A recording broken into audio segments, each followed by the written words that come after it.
Bismillahirrahmanirrahim. Assalamualaikum warahmatullahi wabarakatuh. Alhamdulillahirrabbilalamin. Assalatu wassalamu ala asrofil anbiya'i wal mursalin Sayyidina wa maulana Muhammadin wa ala alihi wa ashabi ajma'in, amma ba'du. Pertama-tama marilah kita panjatkan puji syukur kehadirat Allah Subhanahu wa taala, yang mana pada kesempatan kali ini kita masih diberikan kenikmatan berupa kesehatan sehingga kita masih bisa menjalani aktivitas sebagaimana biasa. Selawat serta salam tak lupa pula kita haturkan kepada junjungan kita, yakni Nabi Allah Muhammad Sallallahu Alaihi Wasallam, kepada keluarganya, sahabat-sahabatnya, dan insya Allah syafaatnya akan tercurahkan kepada kita yang masih konsisten dalam ajaran-ajaran dan syariat beliau. Baiklah, perkenalkan kami dari mahasiswa Stidwe Jombang, dan perkenalkan nama saya Siti Fatimah dan saya Khotimatul Nuhana dan saya Nurul Hidayah. Kami di sini akan membahas tentang pengertian dan ruang lingkup psikologi. Jadi sebelum kita membahas lebih dalam tentang psikologi dan ruang lingkupnya, maka kita harus terlebih dahulu tahu apa yang dimaksud dengan psikologi. Jadi psikologi ini diambil dari bahasa yaitu psike atau jiwa, dan logos yaitu ilmu pengetahuan. Jadi psikologi ini adalah ilmu pengetahuan yang mempelajari tentang jiwa. Dan selanjutnya pengertian psikologi yang lebih mendalam akan disampaikan oleh Mbak Ana. Lanjut, yaitu tentang pengertian psikologi. Psikologi adalah ilmu yang mempelajari tentang jiwa, baik mengenai macam-macam gejalanya, prosesnya, maupun latar belakangnya. Dengan singkat disebut ilmu jiwa. Jiwa adalah sesuatu yang tidak tampak, tidak dapat dilihat oleh alat diri kita. Manusia dapat mengetahui jiwa seseorang hanya dengan tingkah lakunya. Jadi dari tingkah laku tersebut merupakan nyataan jiwa yang dapat kita hayati dari luar. Penyataan jiwa itu kita namakan gejala jiwa. Di antaranya mengamati, menanggapi, mengingat, memikir, dan sebagainya. Ilmu jiwa itu ilmu yang mempelajari tingkah laku manusia. Jadi, psikologi adalah ilmu pengetahuan yang mempelajari semua tingkah laku dan perbuatan individu, dalam mana individu tersebut tidak dilepaskan dari lingkungannya. Nah, sebelum itu kita harus tahu apa itu nyawa dan apa itu jiwa.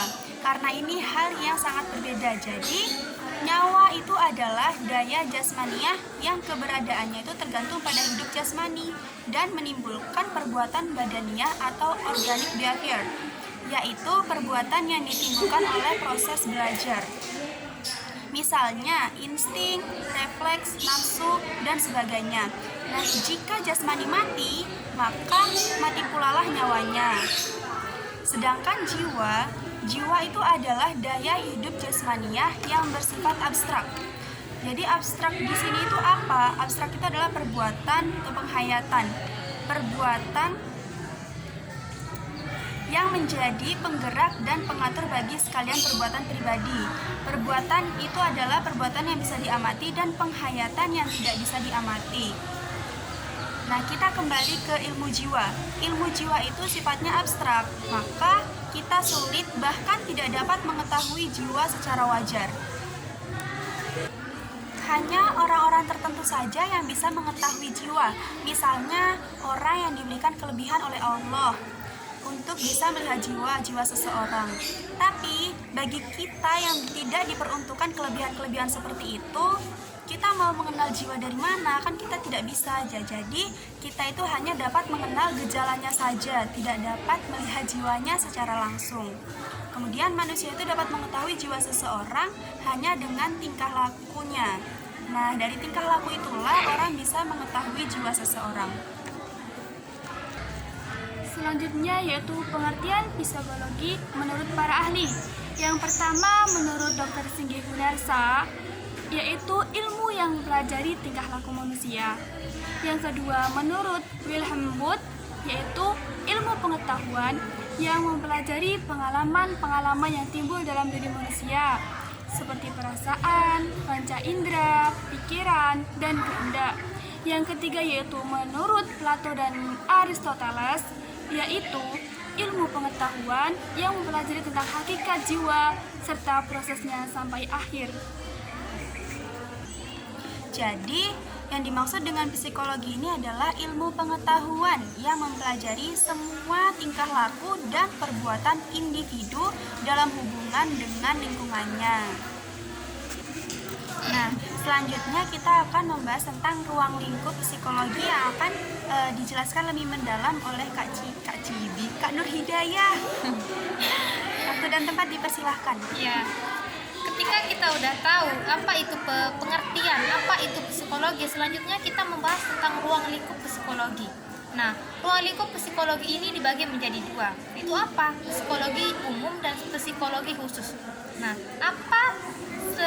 satu, apa itu psikologi umum?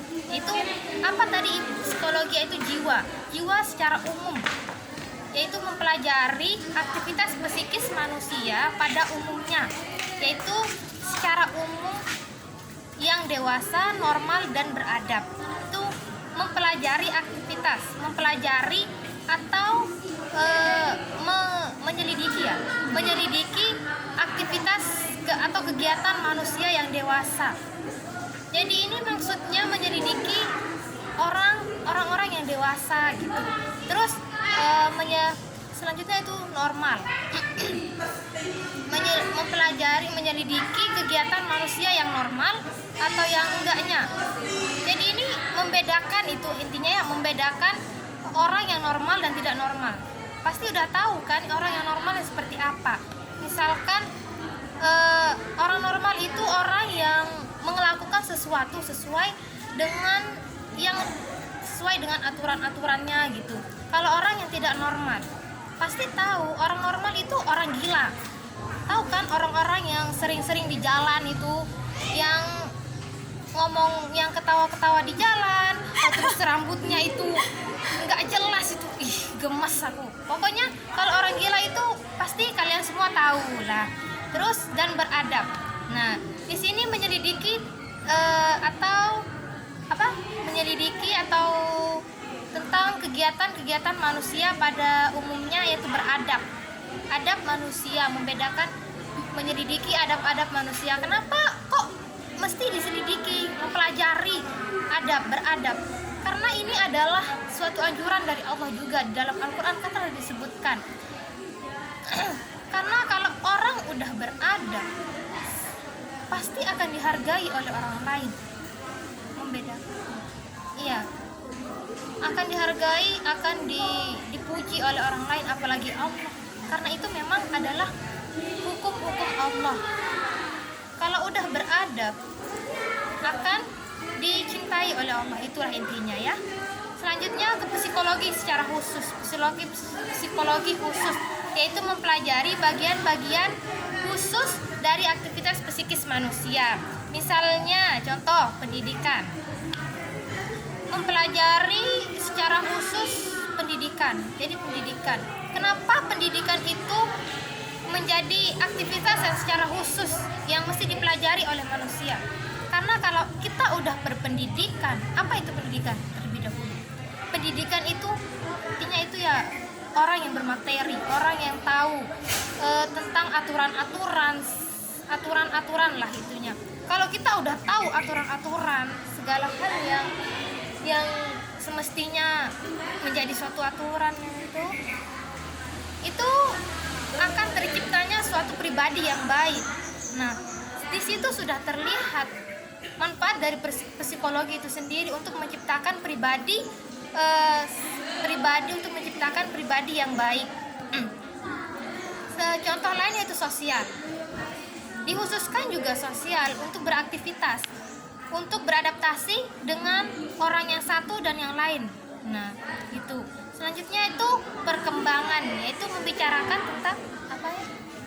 membicarakan tentang perkembangan mulai dari dia masih kecil sampai tertua.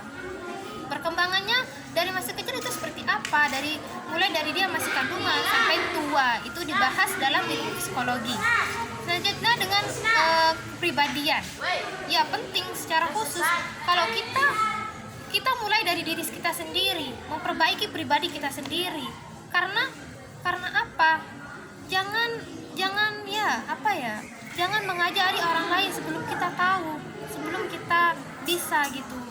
Nanti kalau kamu ngajarin orang lain tapi kamu belum bisa, itu akan terjadi suatu perselisihan antara orang yang satu dengan yang lain.